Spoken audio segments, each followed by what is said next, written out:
What's up, guys? I'm back. It's been about 5 years since I did the teardown on this 1275 engine that I'm going to rebuild and use as a replacement for the 1098 that's in my Moke.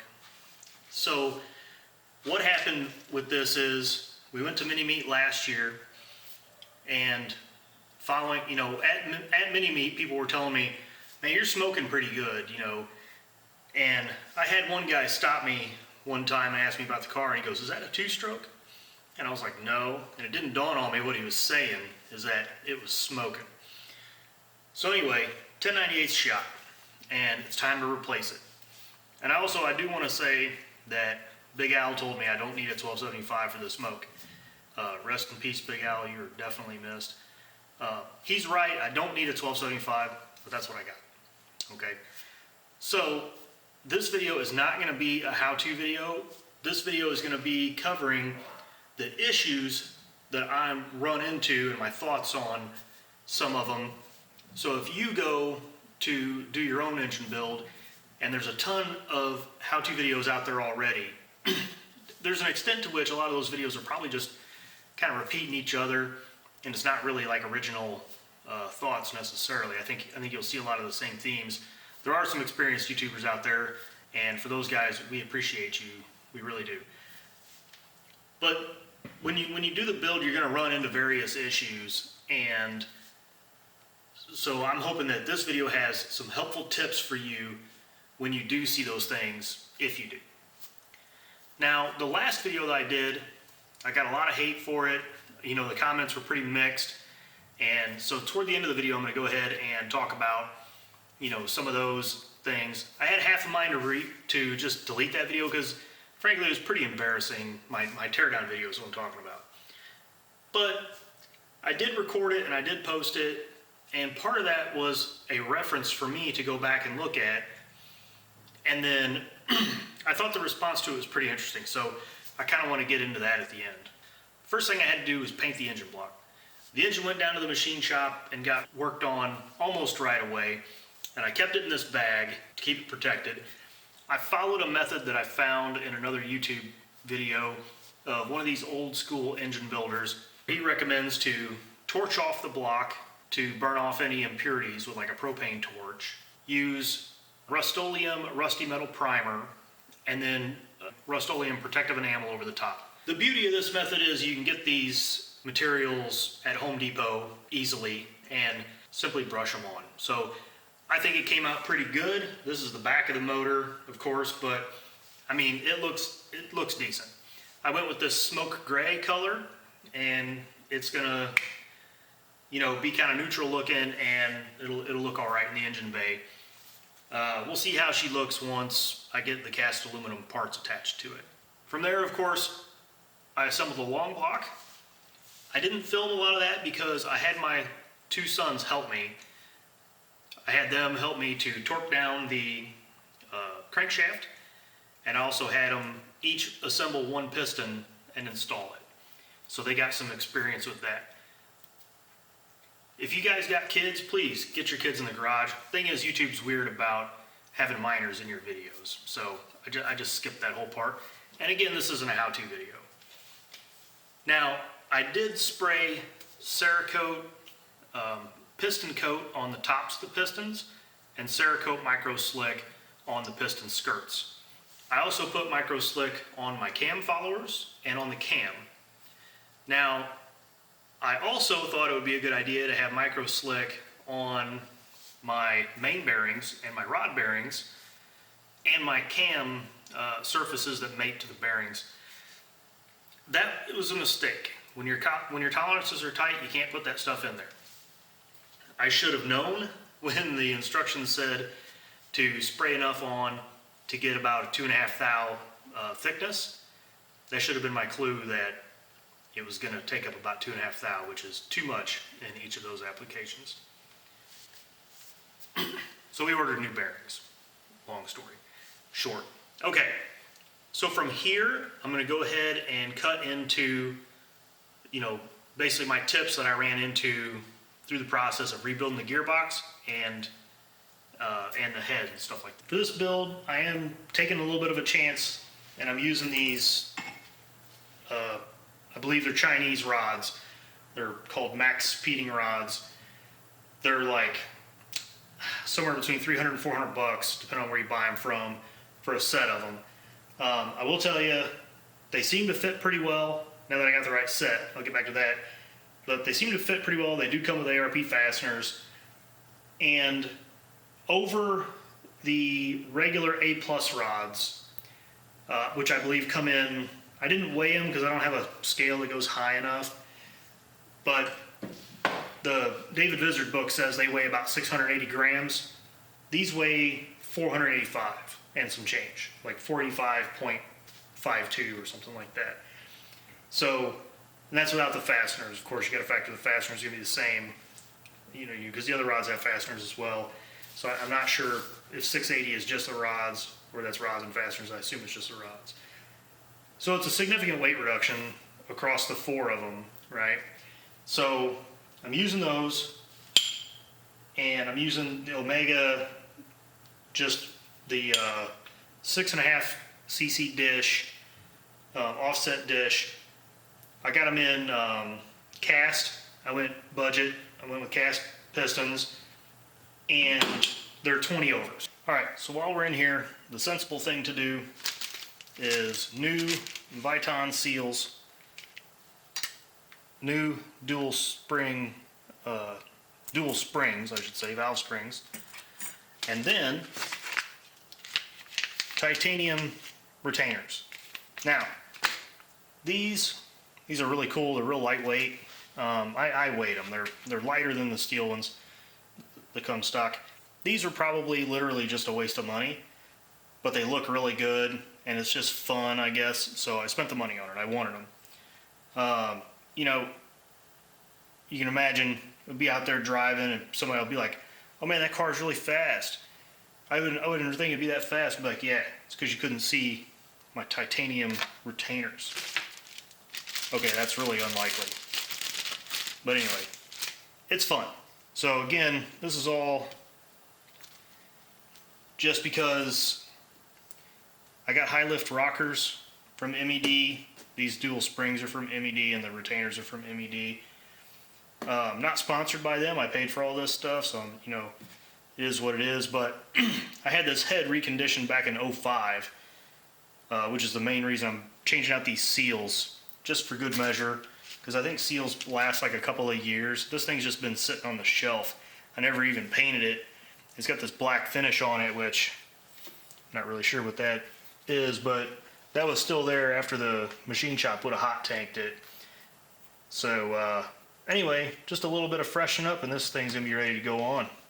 When I started off this head operation, this is what I was thinking of as a valve spring compressor. And this is the one from Harbor Freight. It's like $13 or whatever. This just doesn't do it. So this will grab the spring. You can get this thing to grab the spring, and in my experience, it just like crushes the spring, but it doesn't get you anywhere. You gotta push down on it really hard to get it down past the collets, and then you're just holding it there. The only thing keeping the spring off the collets is you holding it there. So that was no good. I've seen multiple people online using an apparatus like this, and I don't know if I'm just not good at this, which is actually highly likely. But when I get this thing on here, it wants to get cattywampus on me. So I'll get her pretty well what I think is lined up, clamp it down, and then it's hard to see, but as I clamp this thing down, what I like to do is actually screw it down in place, like so. And the whole time it's doing it, it's kind of fighting me. Like it wants to go heretofore. And I feel like if I just let her go, and it would just go flying. So, off to the side is what I mean. Also, this is the cheapest one that they have that's like this on Amazon. So if you go search, I just broke through the cardboard. If you go search on Amazon for valve spring compressor, and you see this one with the blue handle, this piece that's on the bottom that you can't see, of course, it's up underneath the head anyway. That piece came off a couple of times, and I had to put it back on and use a punch or a drift or whatever you want to call to flare the little retainer out again. And so I just did that again today. That's the second time I've done it, and it seems to be working. The first time I did it, it came off right away again, so that didn't seem too great. So I've seen a lot of people using like a magnet or something to put these in. I have seen this trick with the assembly lube is not mine. I saw somebody else doing that. Put a little assembly lube on your valve and it'll hold that collet in place, which is really nice. And then you can work the other one. And my eyesight sucks, so I can't even see the other one. There it is. So I've just been using these little picks. You guys seen somebody else using like a magnet? The only magnet, I get everything from Harbor Freight. I don't have anything from, the only magnet I got is this one, and it will not fit really through there. So there's no real using it. So I get this thing in place, you know, get her down far enough, get the collets in place, and then I just unscrew this. And I don't know if this is the right way to use it, actually. Because ideally, you can pull this handle up, and when you pull that handle up, it's going to release the tension. But to me, that's kind of happening too fast. I'm just nervous about it, I guess. Anyway, like I say, this ain't a how-to channel, but those are my tips on valve spring compressors and why they suck and are a pain in the butt to use. Yeah, that sucker broke right through the cardboard. I got the cardboard on there because I don't want this piece marring my valve faces and stuff. This is the piece I was talking about. Hopefully that's coming through. Are we in focus? Let's focus. That might be fun. Close. Yeah, right there. That little piece in the middle there. See, it's kind of chewed up from me beating it back in place, but this thing just wants to come off. First 5 seconds I used it, this thing just came right off. So there you go, cheapest one on Amazon. So as you can see, I've set to time in the cam. However, the problem I ran into with time in the cam is with the stock setup. So I was going to go ahead and put the Simplex stock setup back on. And I know, man, everybody says if you're in here, go ahead and do the duplex timing gear. Man, I just feel like that's got to be just something everybody says. I mean, this engine was running great with the single chain in there. So I can't imagine what it would be that, you know, I necessarily need a duplex, because again, you know, I'm trying to build a decently powerful engine here, but you know, all I've got's I guess high lift rockers. You know, we're at 1293 with the larger pistons because I had to bore it. Lightweight rods, but that doesn't get you horsepower. That just, you know, helps lighten your rotating assembly. High compression. I went with 6.5 cc dish pistons. You know, but that's about it, right? So we don't have a ton of go faster bits going on here. At any rate, I went with the duplex timing setup because with the Simplex setup, you get 40 teeth on your gear here. Oh, a cam. Right. The other go faster bit I got is a nice cam, or what I believe is going to be a nice cam. Right. Don't forget the cam. So the duplex timing setup is going to get me more adjustability because we got 40 teeth on our cam ring here. The RS cam is calling for 105 degrees after top dead center, and I believe I'm at 104. Well, with 40 teeth, I believe that it gives me 9 degrees of adjustment per tooth if I move it. I'm not entirely sure about this. There's 9 degrees, but then the cam turns at half the speed, so is that 4.5 degrees? Or does the fact that it's 40 teeth versus the 20 tooth crank gear already account for the fact that it turns half as fast when we're back to 9 degrees? And then what if you're in the southern hemisphere? Then it's -9 degrees. But then if you take a car that was timed in the southern hemisphere and bring it to the northern hemisphere, then what? Then what do you do? I don't know. Anyway, I'm at 104 degrees, and I don't know what my adjustability is, but I know it ain't 1.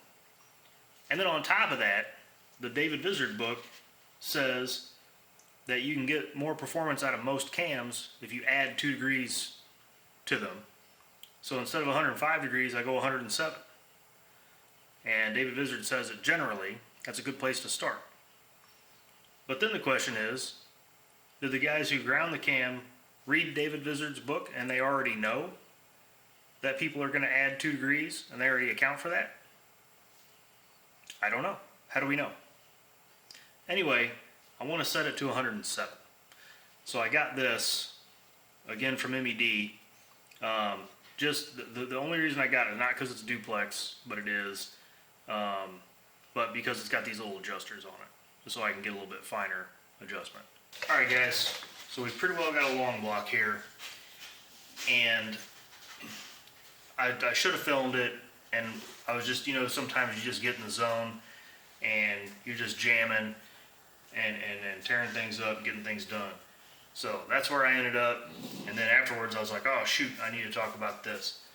Okay, so as you see, I got my water pump on, I got my management pulley and dampener that I got from MED, and I got the timing cover on, and I did get the timing set up, timed in, and we're at 107 or 107 and a quarter or something like that. I don't know how accurate I really measured it, if I'm being honest. Plenty of instructions out there online, so I'm not going to cover any of that.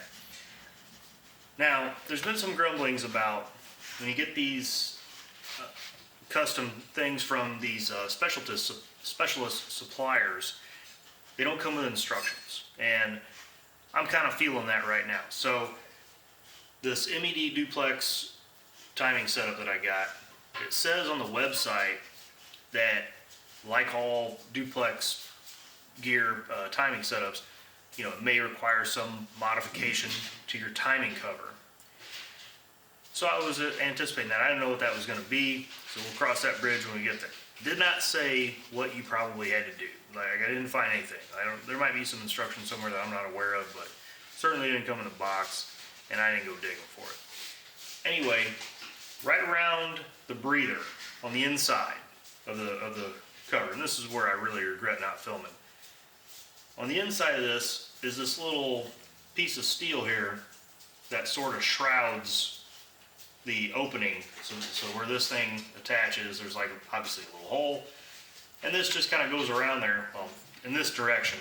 And it looks like it's to keep oil from coming in or something. I'm not really positive what this does, but anyway, it's just 4 spot welds that hold that in, theoretically. I hope I didn't make a hole there. I don't think I did. But anyway, I just drilled out those little spot welds, popped this thing off, throw it in the bin. Then the timing cover fits straight on. Now, what I don't know is, did I just create problems for my breather? And so this breather, I'm on the fence whether I'm going to connect this to the carb. I do have a port on the carb for this, and a hose that's perfectly the length to go from here to the carburetor. That's how my 1098 is set up right now. So I probably will connect that up, and hopefully I'm not just puffing smoke because I don't have the little shroud. So I don't know. We'll see. We're all experiencing this in real time.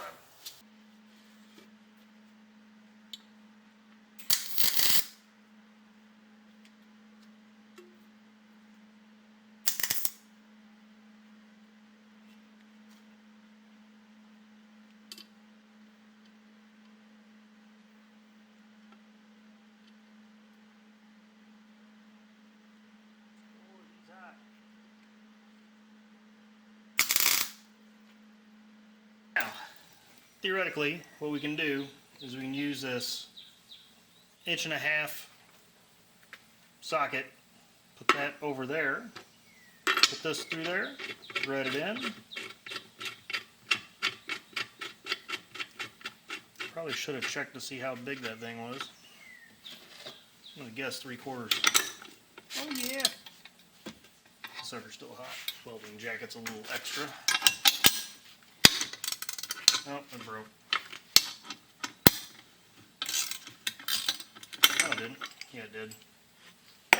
Nope. The whole apparatus came apart. Son of a gun.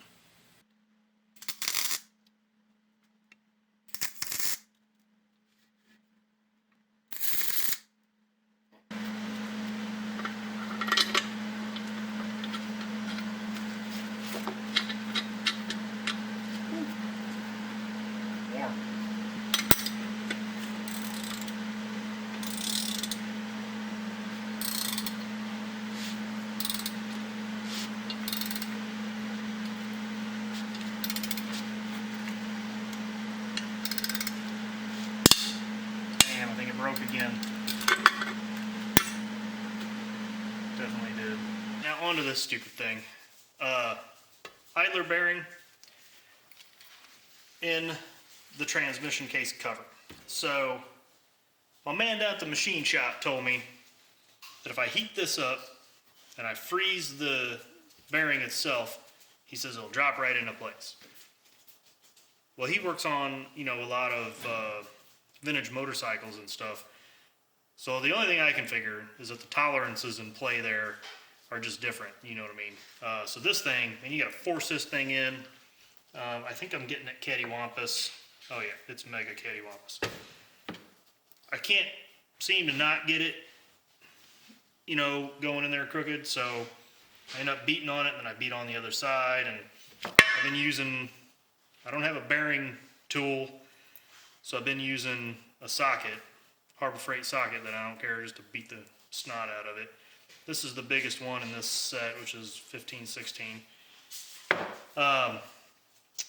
Yeah, this is fun. I did heat it up, and I do feel like it goes in easier when you heat it up. When I did the one in the transmission case, I heated the transmission case up as well in that area, and I felt like that helped. I did not feel like freezing the bearing did anything. Even though I've got a deep freezer, so the thing should have been about -10 or 19 degrees Fahrenheit. Did not seem to help. And this just takes way longer than you would think. That's one of the things I wasn't really prepared for with this engine build. I come out here and work for a long time and get very little progress. So I got to gripe real quick about the way Classic Mini DIY had the instructions for this. So Cole had you putting your main shaft in place, and then with the first motion shaft on it, and then putting this bearing on from the outside, okay? The reason I'm saying that's incorrect, I went and watched Guessworks video to see, you know, how he did it, because obviously this guy is, you know, super technical. He knows all about these gearboxes, been doing it forever. Let me tell you how I got there. So I did it like Cole did it, and I put the first motion shaft on the end here, put everything in, and I tried to put this bearing on the outside, and then bang it in from there. Well, I couldn't get it past this lip here. This ring here needs to sit on this little interface, and then that'll leave you a little bit of a gap in this ring. That's where the circlip goes into there, right? So I'm banging away, getting this thing in there. Now again, I saw other comments saying that you don't bang on the inside of your bearing. Always, if you're going to press it, you should press it from the race. And I agree with that so far as it goes. But the thing is, if you're doing it like Cole showed you from Classic Mini DIY, you need this inner ring to seat onto this shaft, but you also need the outer race to seat against the case, right? Well, I'm doing this and I can't get back to this lip, and I'm thinking, is the lip in there? I don't remember. It'd been so long, you know, a day probably. And I was like, let me make sure I got this right, that there's a lip that I'm chasing here. And then through that process, my main motion shaft was just completely bound up in here, like you couldn't turn it at all, right? And my selector this guy, not the selector forks, the selector itself, whatever shaft, that thing was all bound up as well, right? So everything's getting bound up, and this bearing's not home. All that to say, you go back and look at Guessworks, he has you put this on first. So when I put the bearing onto the first motion shaft, is what I mean. Not put it on first. Put the bearing onto the first motion shaft. So when I pulled this all apart, I had a good 1/2 inch between the bottom of the bearing and the top of this gear. And as far as I can tell from watching Guessworks video and all that, is that this thing is supposed to go all the way home. And the other thing is, so this opening here is about 24 millimeter, and this thing is about 20 millimeter. And so that 4 millimeter will basically get that opening for you. So I think this is actually going to sit inside a little bit. It's actually going to come to the inside, and that then, in order to get this seated here and the room for the circlip. So if you follow classic mini DIY, I think he's going to lead you astray. You got to get this bearing on your first motion shaft first. So I'm going to try it that way and see if that gets us home. Working on the diff. Now, one of the things I am doing is I'm going through and I'm replacing these bushes. So here's the new bush. Let me get focused in on this. Get you in close.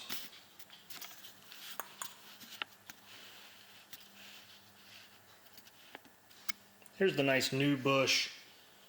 You know, this thing is obviously brand new and it's going to be a lot better. The ones that I pulled out, they did look a little scored. So, you know, hopefully these will, you know, last. I don't know what it's supposed to do, but work better. I don't know, something. It's rebuilt. So those guys go up into here, right? And then on the crown wheel, of course, right there. You can see I marred the surface of it, or the face of it here, trying to beat it in. But the inside, it's smooth. So I think that'll be just fine. Like I say, the ones that came out were good and scored. So on my carrier, Mini Mania says that if you've got scoring, or you know, if your carrier cups are worn, let me get you in focus. A little less focus maybe. Here, there. Your cups are worn. These are like 2 different colors. Well, shoot, I dipped it in acetone now. It looks a little bit different. These are like kind of different color in there, so you can see where the thrust cup was riding. But it feels nice and smooth. So, long story short, we're going to have to reuse this because I don't have another one. But we'll see how it goes. Might have to replace it in the near future. To get these bushes out, I'm using this little tool that I made out of a bolt. I saw another guy using a tool similar to this that he'd made. Shoot, I don't remember his name. Classic Mini Workshop or something like that. That he made out of a head stud. So I did this. I had this extra grade 8 bolt. I cut like a little bevel onto it, heated it up, dipped it in some oil, like forged in fire, and it seems to be holding up pretty nice. What I was using previous to this, which wasn't holding up nice, I lost it. Anyway, there's a poor little screwdriver around here that's had a very hard life. I had a little small screwdriver that I think was my father's, and I murdered it. So anyway, it's gone. Oh, it's in my pocket. Yeah, this poor little guy right here. I can get into the focus zone. Yeah, man, I just destroyed the tip of this thing. So it goes in the bin, but that's what these little cheap screwdrivers are for, I guess. They're actually chisels. I don't know why they're marketed as screwdrivers. They just don't last long. So this is actually a crash. I don't know if I showed these before, but look at these these little cups here, the thrust cups or whatever they are. There's a real pronounced lip right there where the rest of this thing is just all, you know, worn out. The new one, of course, you know, nice and flat. Looks perfect. The pinion gears, or whatever these things, planetaries, I don't know if you're gonna be able to see in there, but these are grooved pretty good on the inside where they ride on the pin. And also, this diff, I mean, this thing's been in there for a while, so what came out of there is the kind of OG style pin. It's gonna set my what do you call it, preload to 0. But here's what happens. Since I replaced those diff housing bushings, there was one in the crown wheel and one in the housing, if you don't ream them out, this is how your diff behaves. This thing does not turn at all. So should have read the instructions. Read your instructions and make sure you ream out your bushes. Same to be said for these cover bushes, which I did also buy new ones of these. They're undersized. They need to be reamed as well. I have not replaced these yet. That's coming.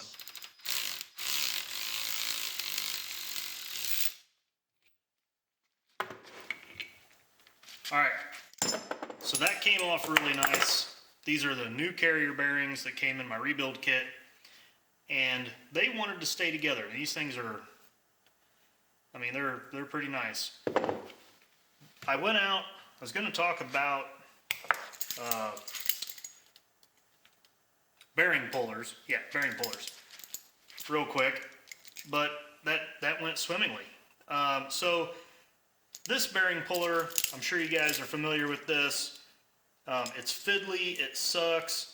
These things here are pretty thick, so it's hard to get into like a real nice, real crevice.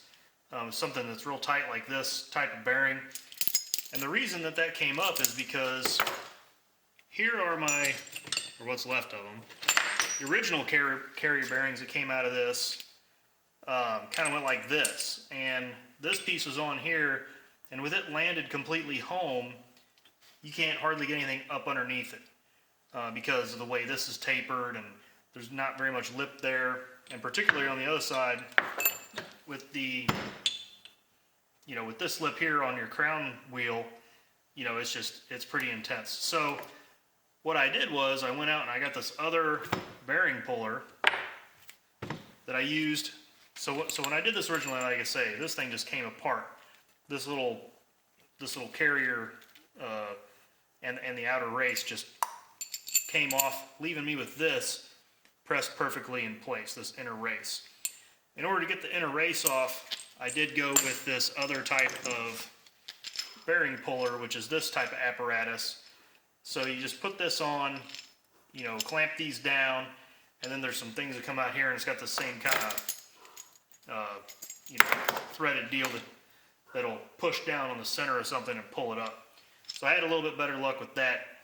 So if you have that type of problem where your bearings come apart, or you have one that's just really tight, get this one. Now, when I went to take these off, I went to set this thing up and I couldn't get it underneath them. So with the full bearing in place, this thing was pretty much useless, particularly on the top of this crown wheel. Well, I got a lot of the stuff built on the motor. The front of the motor's all put together. I need to show you that. And my head's not even painted. So I started painting the head. And then at the same time, while this dries, I'm going to do a third coat because I was going on real light. I ordered a new stud kit from Mini Spares. These studs ain't too bad. Well, a couple of them are kind of tatty, but these are the ones the machine shop would have taken these out of the head when they reconditioned the head, put them all back in. I don't know if one broke. I don't remember. And we're talking 2005, but just the fact that I was missing one, I went ahead and ordered a new set of stainless ones, and I'm gonna put them in. So there they are. Like I say, they're not bad. They're just not brand new. So I got some going in over here, which are brand new. So these are going to be really nice. I use the old bolts to get the studs off rather than wiring up my fancy new ones. So now that we're done with that, I want to talk about my teardown video and where I'm going with this channel in general. Largely what I want to do is just put out tips that I think will be helpful for other people. And also, I'm really kind of just sort of documenting this for myself. I'm never going to be a big YouTuber. I'm not going to have merch that I'm wanting you to buy. I'm not going to have affiliate links that I'm trying to get out there. I don't think I'll ever monetize these videos. I mean, I doubt I'll ever get that kind of following. Plenty of guys out there that are already putting out killer information. And they've got experience to back it up. And, you know, that's just not me, man. I'm a hobbyist, okay? I do think I'm going to be doing some cool things, particularly with this Moke and also with the Mini. There's going to be more Mini videos coming as well as I wrap this project up and get over to that. The thing is, I made some promises in other videos, and so I got comments about, you know, what's an update on the status of this project? And so I don't have an update because I got sidelined on other issues coming up, and I wasn't able to finish some of those projects. One of those, the most prominent being the SPI Moke. So I promised people that I was going to make a single point injection system work in this vehicle. And that's just never happened. So I'm not going to make any more promises. You're going to see what's going on as the videos come out, right? And that's just a way to stop me from, losing your attention or losing my credibility, if you will. Okay, like I said on that first engine teardown video, I really thought about deleting that video, and I got a lot of weird comments. So let's go over some user comments real quick. Well, first I made a video about I made 2 mini-meet videos on my channel. And so for my mini-meet East video in 2018, for New Paltz, New York, that was a great mini-meet. If you haven't been to mini-meet, go to mini-meet. I don't know why so many people don't go to mini-meet. I got a lot of thank yous for putting out the video. I didn't have my car there, which was a bummer, but I still had a great time hanging out with my buddy Don and everybody there. The thing was,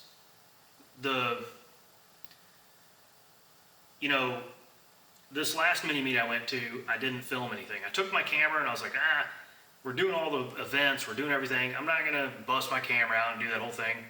I have regrets, instant regret. I should have had my camera out. And so if we make it to the 2024 East meets West, I'm definitely gonna be bothering everybody with a camera. So if you see me there, you see me carrying around my pocket cinema camera, maybe just accommodate me a little bit. I think it's nice to have some footage of people because, man, as this hobby goes, I mean, there's people that go into mini-meet that have been going since the 70s, right?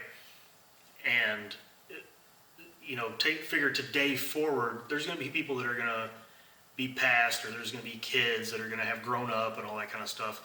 And it'd just be cool if that footage was out there. I mean, that'd be something interesting to look back on, I think.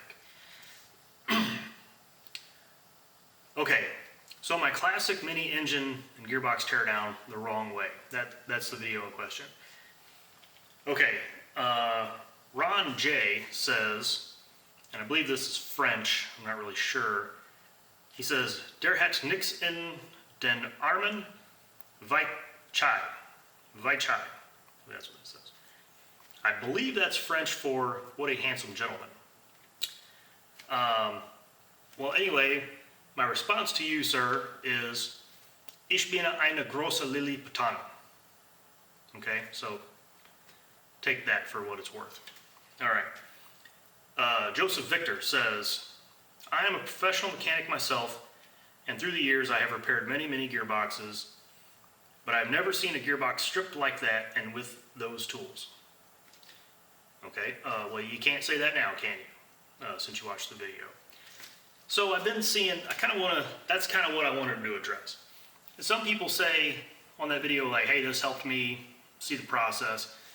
Other people were expressing a sentiment similar to that, saying, put down the tools, step away from this stuff. This is classic equipment. It's not being made anymore. You're going to ruin it. All this kind of stuff. Now, on the one hand, I can see where that's coming from. But on the other hand, I got to ask, where did you learn to do the things that you did, right? Who taught you? Now, we live in this time right now where everything's available on YouTube, and everything on YouTube looks easy, and you look at it and you go, oh, you know, I can do that. And actually, since I made that teardown video, there's actually been better how-to videos made, being that was 5 years ago.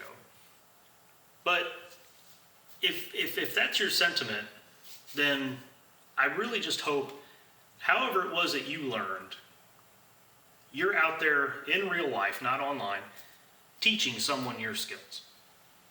Okay? Don't let your skills pass away with you.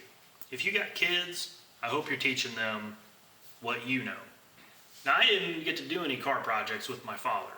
He did a car project when I was a little bit too young to participate in the project, and that was kind of it. And so I kind of learned on my own during the early 2000s stuff. When I bought this Mini in Germany back in '98, I had very little to go off of. I was that annoying guy on the Mini Medium forum going, you know, what's this and how do I do this? And people would say something, I go, well, I don't think that's the configuration. And that was the configuration. I just know the terminology and stuff that they were using, and what they meant by it. So, I mean, you know, how do you get going? How do you learn this stuff? You got to do something at some point, or be taught by somebody, or go to school or something. But I mean, I don't know. Not everybody's going to go to auto mechanic school. I just don't get it. So, if that's you, then, you know, man, I don't know. I hope you're passing your knowledge along, because people like me who are a hobbyist, and I can't afford to just go buy, you know, a $6,000 motor for my car. I need to build it. I need to do it in my garage, and it's taken me weeks. And you know, hopefully it works when we're done. But I just don't know what else to say about that. It's really kind of a strange idea. All right. Well, that's all I'm going to say. I cut the video here. I just said I wasn't going to make any promises on this channel, but I cut the video here with the motor not assembled and not installed. So hopefully next time you see a video posted on my channel, it's me assembling the motor to the, assembling the gearbox to the motor, putting the head on, doing the swippy swappy, and then getting her running. So thanks for watching.